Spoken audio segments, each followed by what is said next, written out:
You know, I mean, Richard, the controls back here.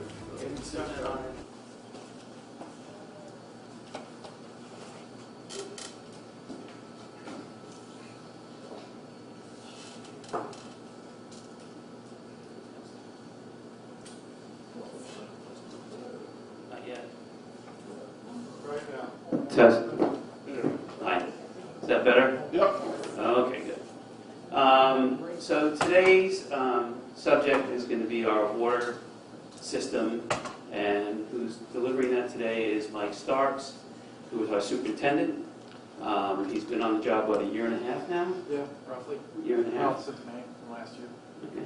And I've asked him to speak about the, instead of the water treatment plant, which he can speak to, is the delivery system from him to us throughout the grounds and what they're doing to maintain it and upgrade it.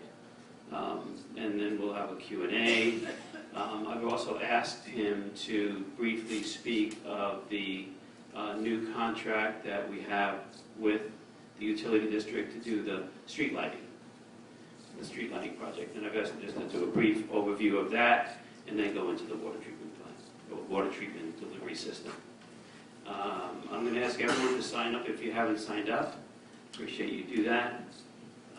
I also have, Christine has made available some CPOA literature, limited number of living in Chautauqua, and also the schedule of events that the CPOA is doing this season. And they're up here on the table. With that, Mike, would you like to come up? Sure. And we'll have a Q&A.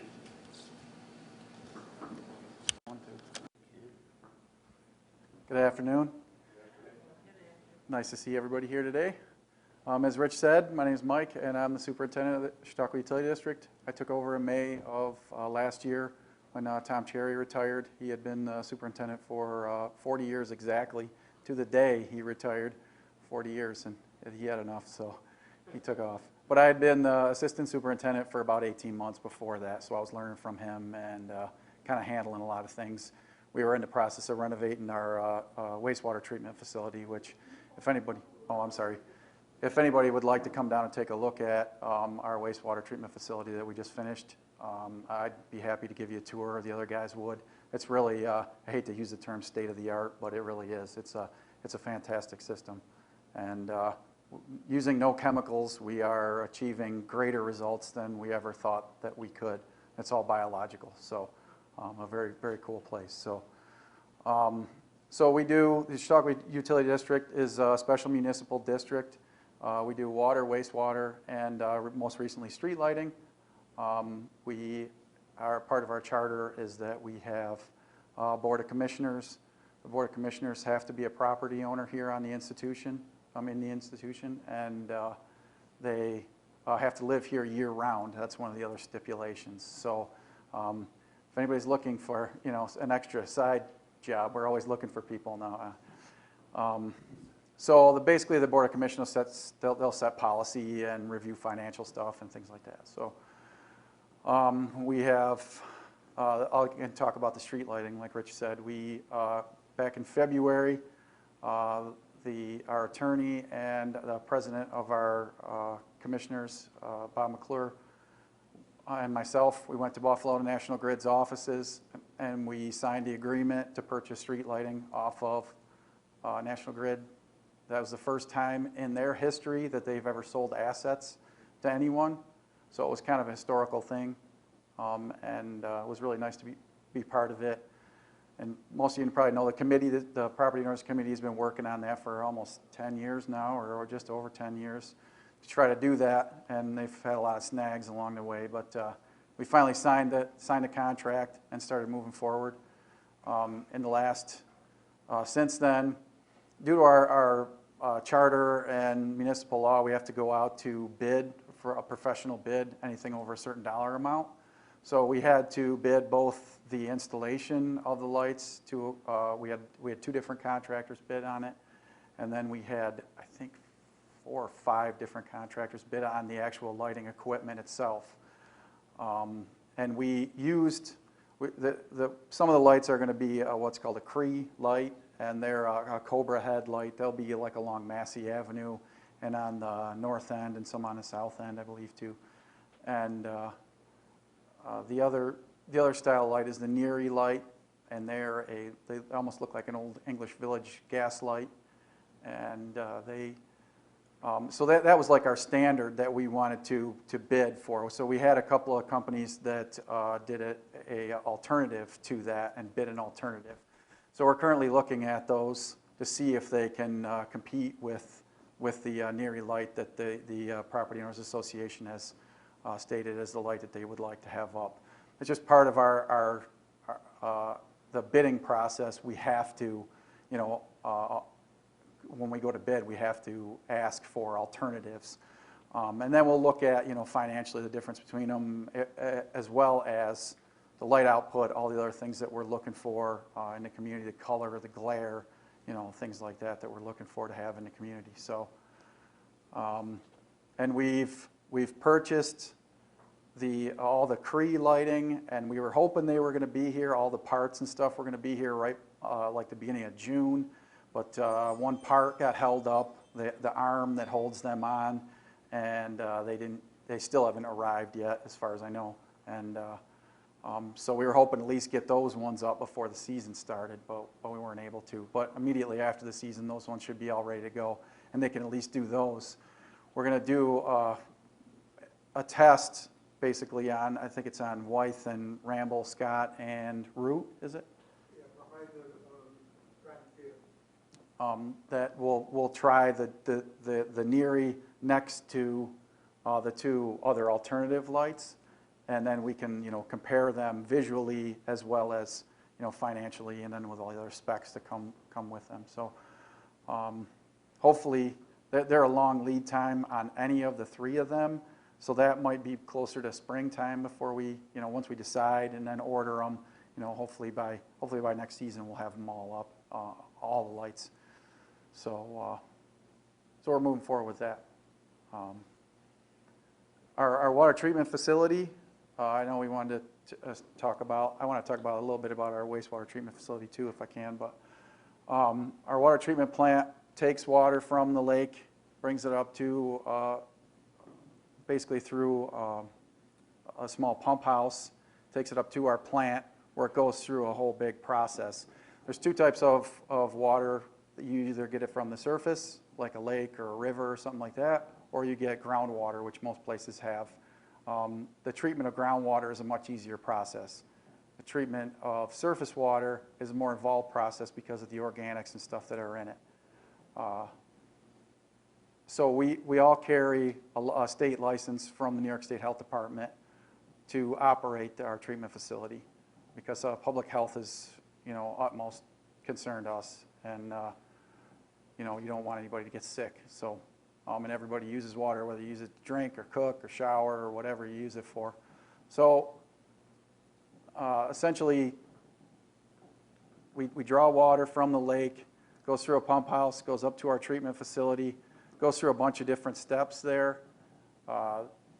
It goes through a phase where a chemical is added that helps dirt particles coagulate, so they get heavier.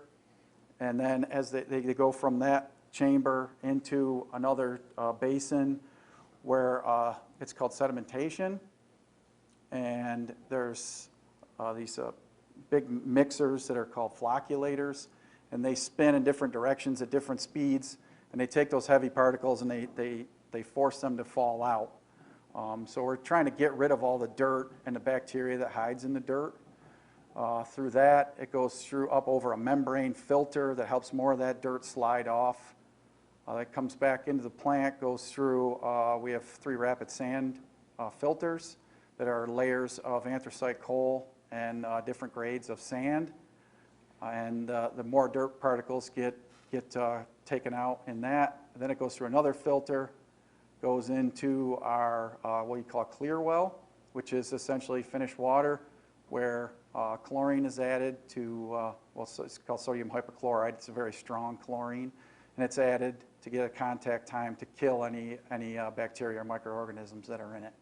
From there, the coagulant that we use lowers the pH of the water, so we have to increase the pH of the water before it goes back out so it's not acidic.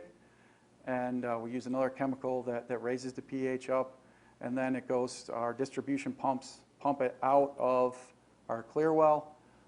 From the clear well, it goes out into the grid, and demand is what's taken first. So if people are here and using it, it goes to the homeowners first, and then anything over demand goes into our storage tanks, which are up on the golf course. There's 2 of them, and we have about 1 million gallons of storage up on the golf course. So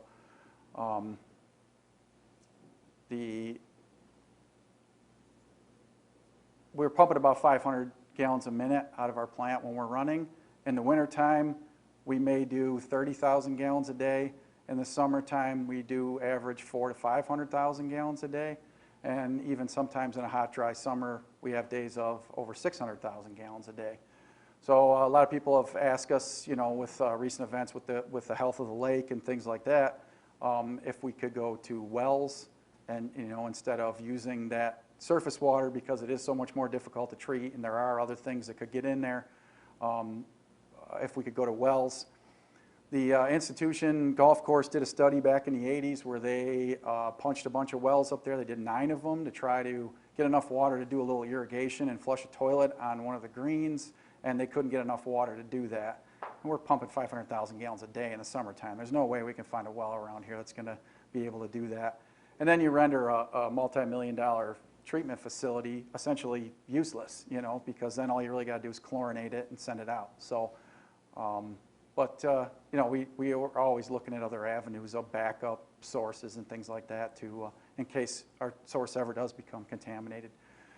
But part of, the health department's regulations, that we have a very strict sampling plan that we have to do. We test for bacteriologicals from taps around the grounds all year. We're doing a couple a month in the off season, and then during the season we do 9 of them a month. So we just go to a random tap, run a sample, just to make sure there's no living bacteria in it that's going to make anybody sick. And then we have a whole gamut of different things that we test for. Some things that we test for monthly, some are quarterly, some are every year, every 3, 5 years. It just depends on what we're looking for. Most common things I get asked about are, like herbicides, and we test every 18 months for those. With the applications that they've done the last couple of years in the lake to kill the weeds, we've actually doubled our sampling budget just to make sure that we're not doing anything to make any, that we're not putting out a product that's going to make anybody sick. We test for lead and coppers. That's another real common one because everybody knows lead's bad. Our water is very soft and non-corrosive. We do have a little bit of lead out there. Once in a while when we dig up a service on a main, we find a lead gooseneck on it. None of our mains are lead, but we find what they call a gooseneck, and it was much easier back in, I don't know if it was like the 20s when they were putting a line in. You can, lead's malleable, so you could bend it and connect up to your service. It was much easier to use that. Anytime we find one, we get rid of it, and it's not that often anymore that we come across one. But we test every 3 years for lead and coppers, and we've never had a bad sample come back on any of those. Some people have like an allergy to copper, and it can make them really sick. So that's another thing we keep on top of. From the water goes into your house just based off of the pressure from head pressure from those tanks, and it's all it's pressurized just from the weight of the water that's in the tanks on the hill. So it comes into your house. The lower your house is on the grounds, the greater pressure that you have at your tap, unless you're on our booster station, which is right along 394. There's a big section of area where there's only about 30 pounds of pressure there. And then our booster station pumps that up to about 55, 60 pounds, so you have a little more water pressure. Goes into your house, it gets used, goes through your sewer system, and then ends up at our wastewater treatment facility. That's all gravity. And like I said, we renovated our wastewater treatment facility. We just finished that a few months back. And like I said, excellent biological process that treats that. and what we return to the lake now is much, much cleaner than what we take from the lake on the surface side. So I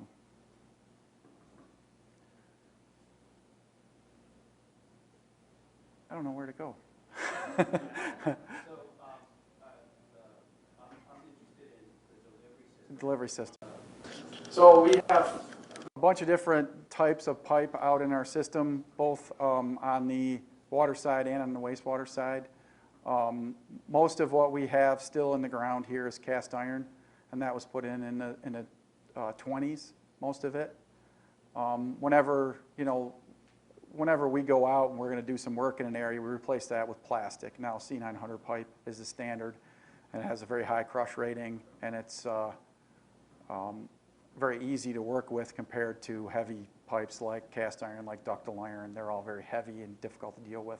Plastic, you can pick it up and stick it in the ground, and it can handle the pressure, and it won't crush. So, but mostly we have cast iron. The main 10-inch loop around the grounds, it goes around Massey and then down Prospect, along the lake, and then back up. I can't remember exactly where, south? Might be South or Park, that it actually loops back up around and goes back up to Massey. That is all asbestos cement, which is called transite pipe. That was put in the ground in the 50s. So around the time of World War II, everybody was saving on metal, and they didn't make, they couldn't use metal for anything, so they developed this type of pipe. A lot of people ask me about that too. It's asbestos, everybody gets scared. Same thing, our water's not corrosive, doesn't break it down, we sample for it constantly. Then we also have, like I said, C900 pipe. Whenever we replace something, we put it in the ground. There is some steel, like on services and stuff like that, but and a little bit of ductile iron here and there. Ductile iron is very similar to cast iron. It's just there's another ingredient added to it when they do the casting process, and it makes it a little more flexible than cast iron. Cast iron is very brittle. If, like changes in the ground can cause it to, like when the ground freezes, can cause it to break, where ductile iron has a little more flex to it. It's a little heavier, but, so we had 4 or 5 years ago, we had a really bad winter here where it was, minus 30 for an extended period of time, and we went through and replaced a lot of our 4-inch cast. A lot of it wasn't very deep. It was only about 3 feet deep, and we were hitting frost at over 5 feet, and we pulled out cast iron, 4-inch cast iron pipe. We had to cut it into pieces about this big for 2 of us to pick up and get out of the ditch because it was frozen solid on the inside. So we eliminated a whole bunch of that by just having that bad winter. But so that as we go, we're eliminating that kind of stuff. Yes, ma'am. I have 2 questions. Okay. The first one is on the lighting. Once you make a decision on what you're going to use, Yep. do you have an installation schedule? Yes. Well, I think that probably first they're going to do the first set of lights that we have, the Cree manufactured lights. Those will be able to go in first, and then the other one. Cree's the Cobra head looking one. Yep. And then when the Neary style light goes in, whatever one that we decide on, I'm not sure if we've really talked about an installation schedule.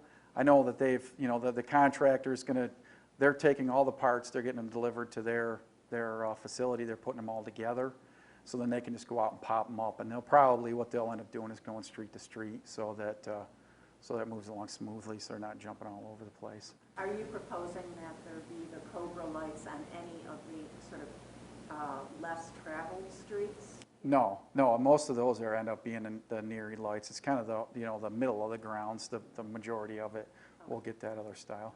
The second question I have is dealing with the water. Where is the intake? The intake is about 300 feet out and about 30 feet deep.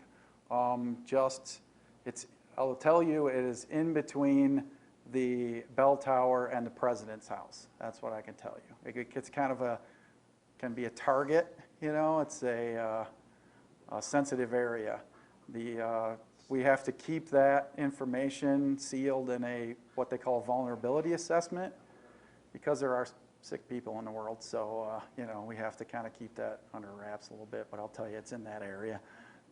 Does all the wastewater that flows through the wastewater treatment plant go into the lake? The water does. Okay, so a wastewater treatment facility, there's two chains. You want to get rid of the water, you want to separate the water and the solids. So the water, once we have clean water, that goes right back into the lake.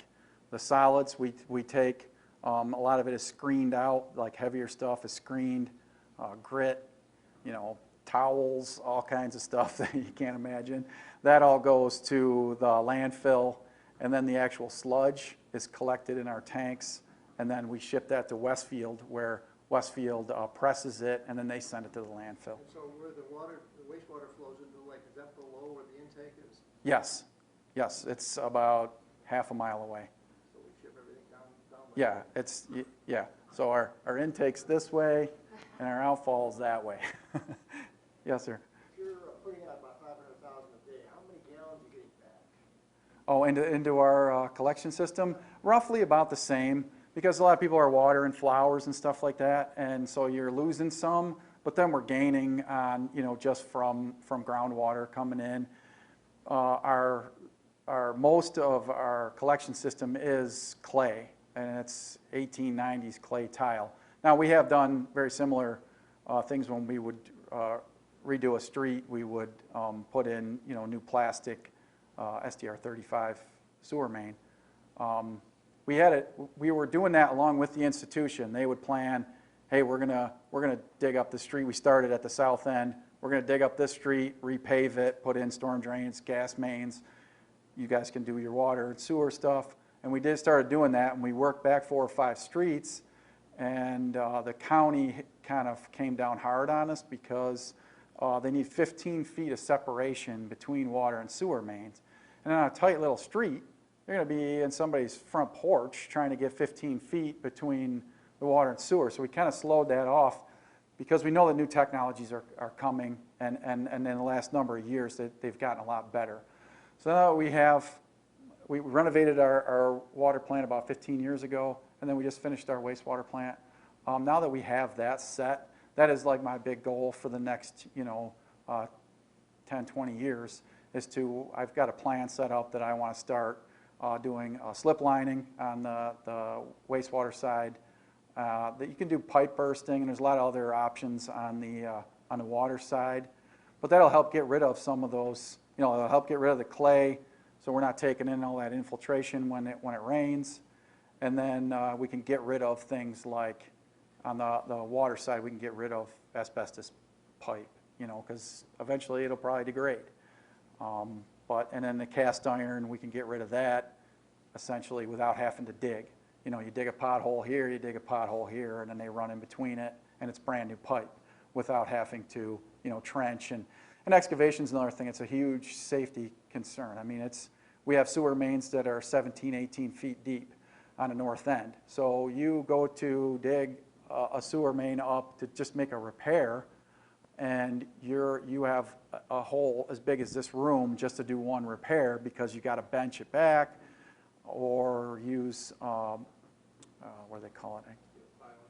Yeah, you use pilings. Yep. So it's safe, you know. And construction itself is dangerous. You got equipment flying around. And yes, ma'am. We go to talk to about emergency lighting on the streets. Oh, that's us now. Yeah, do you have like a handout with phone numbers and so forth? Because we have a really very dangerous corner, and it sounds funny to say this, but it's been an emergency for well over 5 years. Okay. At the end of our street, I mean, people fall. It's a very dark place, along with a ramp that's very bumpy that goes to the south lot. Yeah. And it's pitch dark. Well, they're going to. So we need an emergency light until the time that we can do an installation. Installed. Okay. So if you could furnish me with your number Yep. or the number of someone to call for that. Actually, or you can talk to Bill. He's taken the list of complaints there, and I've been keeping a list for the last couple of years of all the places on the ground where there's either not enough light or too Or much no light. light. So if you get in touch with me, I'll be very happy to add it to the list. And if it's an urgent situation, then when we start installing the new lights, we'll make that a priority. Or until then, some sort of emergency hookup. We've been like the hall, we talked about near the hall price in that area too. At night it's very dark. Yeah. And there used to be the hollow price lights were on. They're not even on. That would help the situation somewhat. Yeah, there are a couple of really bad places for pedestrian safety. Yeah. And the rest of the walk Well, is very. And we took that into consideration when we got the funding for the street lighting project, because we kind of knew that we were going to have to add in some more, in different places where it was really dark. So when we went out to municipal districts, they before they go to bonding, which is almost like a mortgage, we go out and get what's called a ban. We did the same thing with the wastewater plant and the water plant. It's called a bond anticipation note. And basically, they give us a bank of cash, and then they go and sell those as municipal bonds. So we ended up getting what we feel is a big enough cushion that no matter what one we're going to decide to go, what light we decide to go with, we will have extra money to be able to add in lights where we can. So I'm talking about now. just for an emergency. Okay, yeah. So just. I haven't had Bill- anybody ask me that Bill yet, so Netches. I can look into that. If you don't know, Bill Netches was an instrumental Right. member of the committee Designing. to make this all happen. And so if you want to get his contact information after the meeting, we'll share that with you. Yes, ma'am. How about a light that isn't working? The northeast corner of the post office building, that light is out. There's a very dark area. Is that right by the Glen Park there? Prior, south of that. South of that, we had a list of about 30-some lights that we went out and had the contractor, even though we didn't have the new lights to install, to go out and fix the lights that were there. And we thought we took care of most of them. So if you want to just give me the info when we take off, I'll write it down and just make sure. That might be an institution light. That's the thing that's difficult too, is that there's lights that are specifically the institution lights, in different areas. And then there's the ones that were national grids that are now ours. So, but we're still taking we still will take all the calls on those and then figure out who needs to take care of it from there. We want to make it just one place that you go to talk about it. What's that phone number? You say take the calls. Yeah, it's 357-5865. I'm going to post something on the grapevine this week with information about who to call for the CUD lights and the institution lights and the two numbers and that sort of stuff. How do you get on the grapevine? What? How do you get on the grapevine? I'll tell you afterwards. Yes, sir. So now that CUD owns the streetlights, is that going to be another bill from CUD? How's this all going to work? Is it going to come through with the water or the No, sewerage? it's totally separate. So you've been paying it in your taxes all along. Yep. And we figured out when we did the financing of it, we knew that if we purchased the streetlights, we're paying a leasing fee to National Grid, and we're paying a usage charge based on wattages that are 100, 140 watt lights, and we're putting in 30 watt lights. So our usage is going to come way down as well. So But where will we see the bill? it's going to be in your taxes, yes. We, the community, all right, through our property taxes in February, pay the CUD, who then pays National Grid. Our electric bill has been $55,000 a year.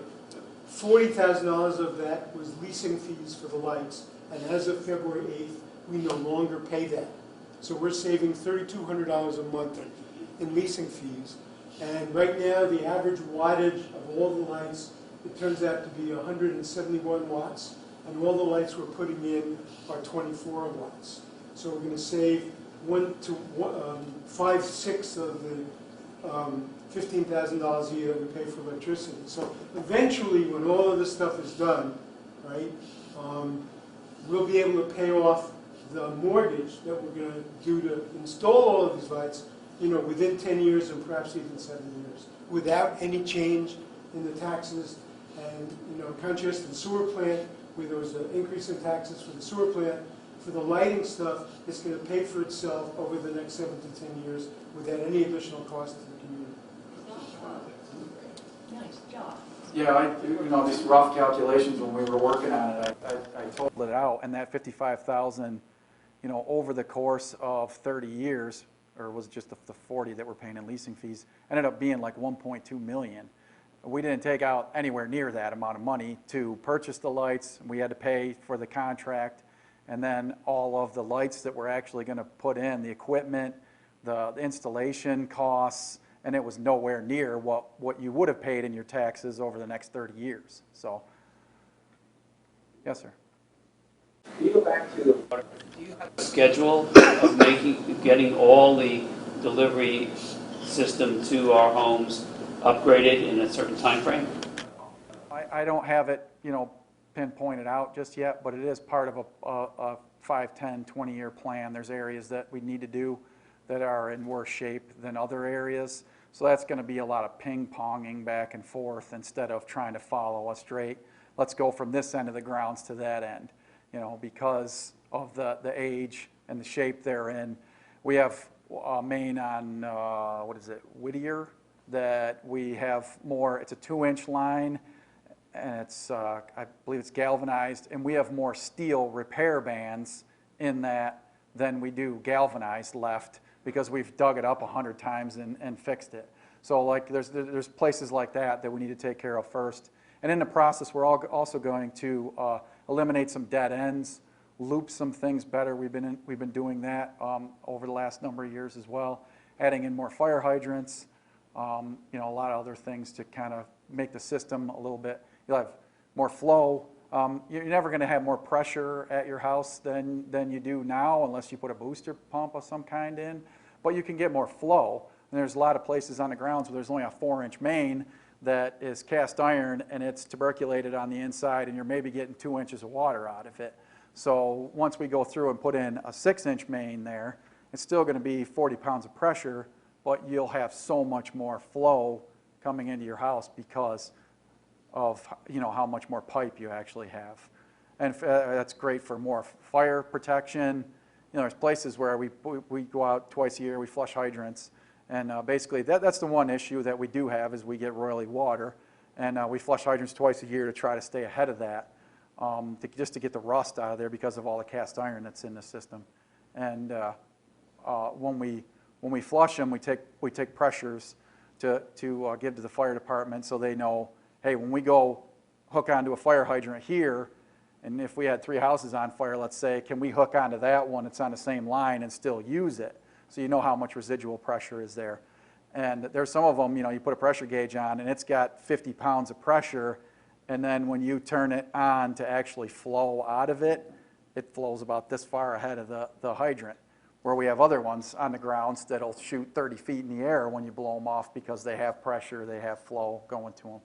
So as part of redoing all that infrastructure, that'll increase that and make that stuff better. Yes, sir? The utility is Well, we're not considered nonprofit. We're a municipal district. So we're regulated by the state and federal government. How well good a job does the filtration system do on the blue-green algae? We have not had an issue with any blue-green algae samples except for one 2 summers ago. It was actually the first year that they started sampling for it, and we had some work being done in the plant. It was in the middle of summer, and we had a drive go down, and they took their blue-green algae sample, and we sent it back to the lab, and they got the results on a Friday, and the result was they had an asterisk next to it. It wasn't over their maximum contaminant level. It wasn't anywhere near their maximum contaminant level, but it just said the toxin was present. And the health department wanted us to release a statement that just said, hey, it was found in there, still okay to consume. You may want to consider not giving it to pets or infants, but it's okay to consume as anybody over that. And I think the state was just really nervous that they got the results on a Friday, and then what usually happens in the lake is the algae gets worse, and the next day it's worse, and the next day it's worse. So they resampled for days in a row, and every one of them came back totally negative. If it gets worse in the future, does it, how Mhm. effective is the filtration? The filtration system, since that sample that we had that came back, we've had what's coming in on our raw about 10 times that, and we still have never had a failed sample on our finished water. So we do have some backup plans in place that if it starts to get bad, we know what we can do and we know where that limit is, that we can then install our backup system. Have you thought about off-site solar farm using PPA's power purchase agreement to offset your energy use? No, I haven't. That's, I'd like to talk to you. I'll talk to you about that. That's interesting. Mary? Can you address end of the season usage and does the increase amount of rate affect volume for in or out? And is that additional cost that you have to deal with? And will that come back to the property owners? And the second question is, Chautauqua is expanding the boat-in seasons. Again, will that cost increase? Can you go over the first part of your first question again? Is the water in tonnage, bulk, sewage increasing, decreasing? In the off season, it's about the same as it has been. I mean, you know, you see years where, yeah, we have a wet spring, so we see more flow in you know, March, April, May than we did last year. But if you look at a 10-year trend, it's not much different. And the same thing on the other end. But we do, that's the one thing about the renovation of both of those plants. We designed them much bigger than what a typical day is. So like I said, I've seen a few times where we've been over 600,000 gallons a day. We have the capacity to do 1.5 million on our water plant. Our wastewater plant, typically our flow is about 400,000 or 500,000 a day, 600,000 a day in the summertime. We have the capacity, our license is to handle 840,000 a day with peak flows up to 3 million. So if we had an astronomical amount of people and then a crazy rain event, you know, where we got inches and inches of rain, we have the storage capacity to hold on to that for a period and then slowly release it out of our plant. So we built them larger just because we knew that in the future we may be adding on, we may be connecting on to other systems. And there's talk of development kind of behind Klingensmith's across the street. About 10 years ago, we added on the Chautauqua shores to supply water to. Just to the town, we bill the town and send them water, and then they bill the individual homeowners. But there's about 75 homes there, and it increased our water usage in the summertime. So, yes, ma'am. Are we the only municipality that takes water, drinking water from the lake? No. There is one other one, District 2, and that is the Chautauqua Lake Estates. But their big days are 30,000, 40,000 gallons a day because they've only got, Mayville's on the inlet side, and they've got a bunch of wells, and so they're all wells. There are a couple of private owners on the lake that have surface water. You know, it's a double-edged sword. If you have the ability to use groundwater, it's so much easier to treat, and most of the work has been done for you. But if you don't, surface water's there. The lake's, you know, if the lake dries up, we got a lot bigger issues than. But. Can you talk to the disaster recovery program, if any, that you have on the books? Yeah, we have. We are required by law to have an emergency response plan and a vulnerability assessment. And basically, what that does, the state and federal government know where we could be weak. It has multiple backup plans in case ever there is a disaster. It also ties us into the county and state government for disaster relief. So if we, let's say, I don't know, earthquake happened, whoops, yeah, then we have help from other utilities. They will come in and give us a hand. The state has parts warehouses and equipment warehouses that they will give us the equipment, they'll give us the parts to take care of the disaster, and then after that, recover, then you return what you used. So, and that's something we got to keep up every couple of years. We got to redo all the names of every position in government around the area, local government, of who we contact and all that. So, same thing with chemicals, because our water treatment facility now is the only area where we're using chemicals. So we have response plans for what happens in the event of a chemical spill, an overdose, things like that. But we're constantly sampling stuff too, so we would know before it became an issue if we overchlorinated, let's say, at our water plant.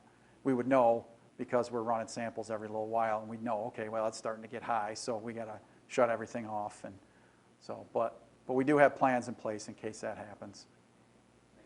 Yeah. Anybody else? Yes, ma'am. Some work on installing lights today at the plaza. There was an institution crew. Oh, okay. Right, one of the lights was out at the entrance of Clark and Miller, and they were looking to try to find out where the short circuit was. But that's institution lighting, not the CUD. But they are the new lighting fixtures, right? Right, the three lighting fixtures in Ogden Plaza and Miller and Clark, the new one that just went up right by the bathroom, and then on Bowman, as you turn around Ogden Plaza going in front of where the Methodist house is, those three new lights are the types of lights that we've been installing all over the place. And if you haven't walked down Pratt at night, right, please do so, because all of Pratt, now from Ames all the way down to Hearst, has the Nary lights on a post. And when you walk down, you don't see the glare of the lights in your eyes anymore. And those are the lights that we're planning to put in the rest of Chautauqua.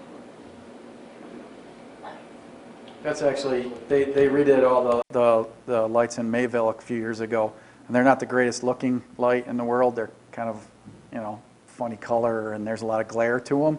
But the biggest thing I noticed, like all at once, they're all exactly the same. They're the same color. They're the same, like where I guess you don't realize it when you're just driving through town and there's a yellow light and a green light and a blue light, and they're all different, intensities and stuff like that. That was the biggest thing I noticed in Mayville. It was like, oh wow, they all are the same. Like it was quite striking when I first saw it. But anybody else have a question?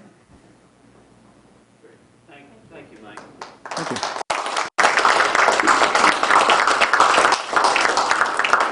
So we do have some time. We have about 15 minutes. Christine wanted to talk about the new website, or? Well, we are going to have a meeting next week. Okay. 1 o'clock here, and I'm going to... Hello, everybody. If I haven't met you, I'm Christine Boniface. I'm the new accommodations manager.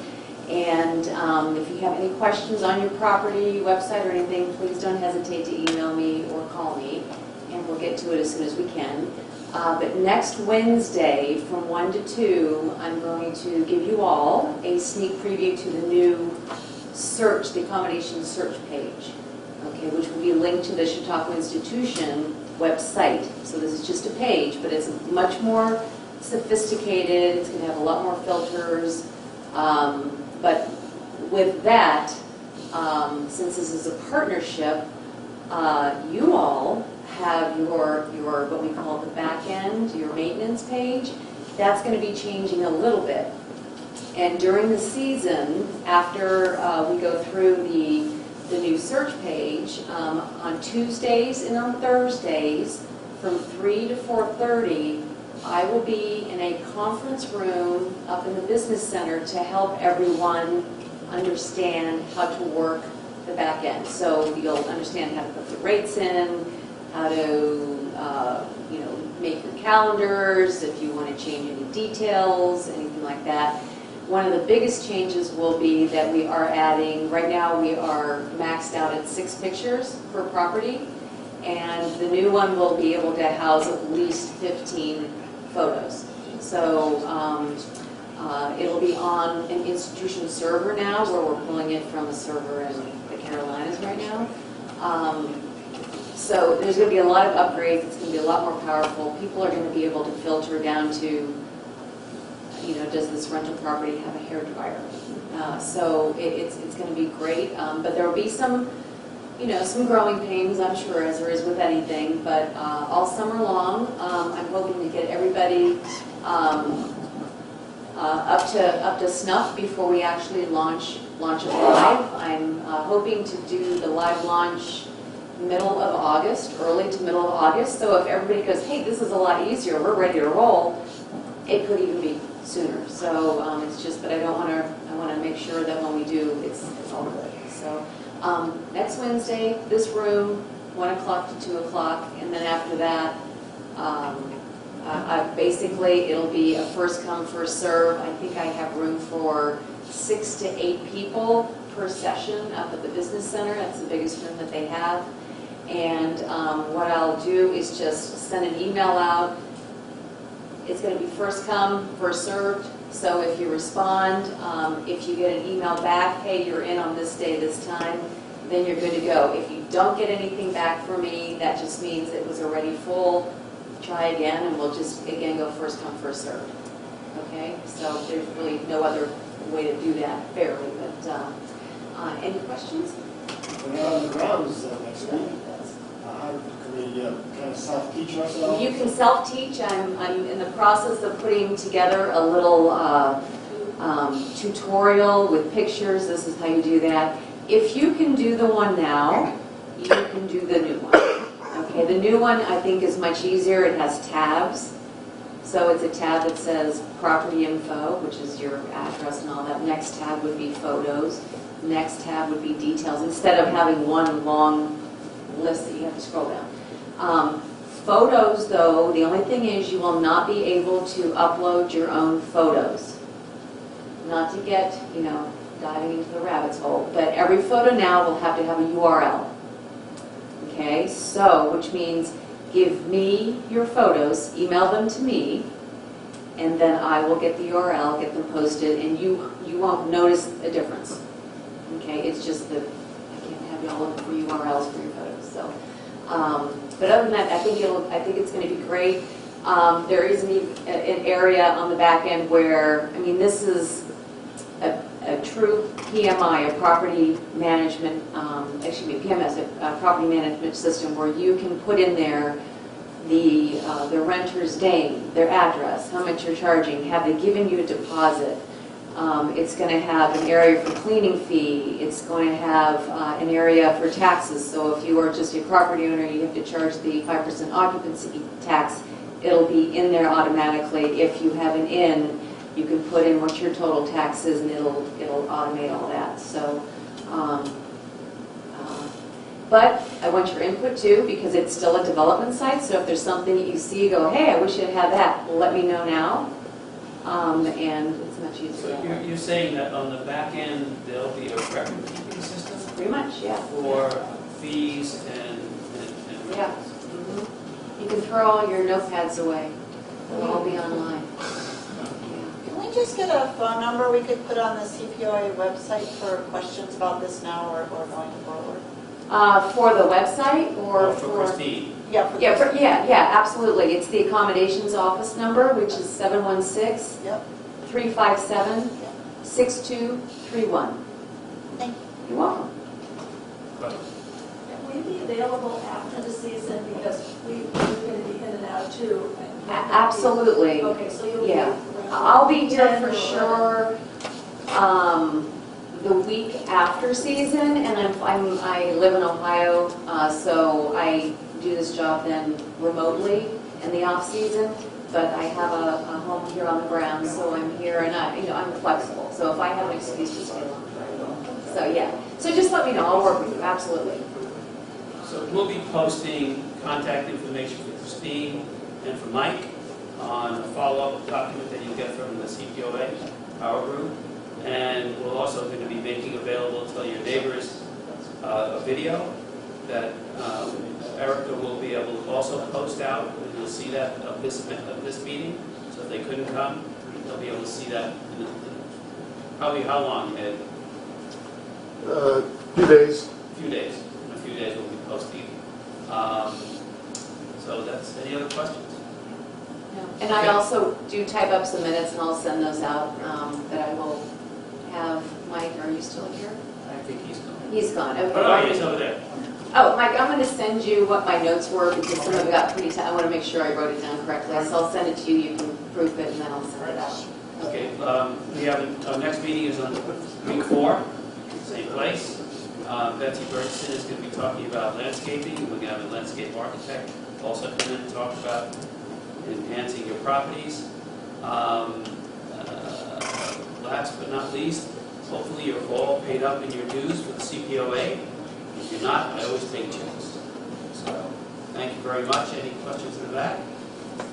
Thank you very much. We'll see you soon.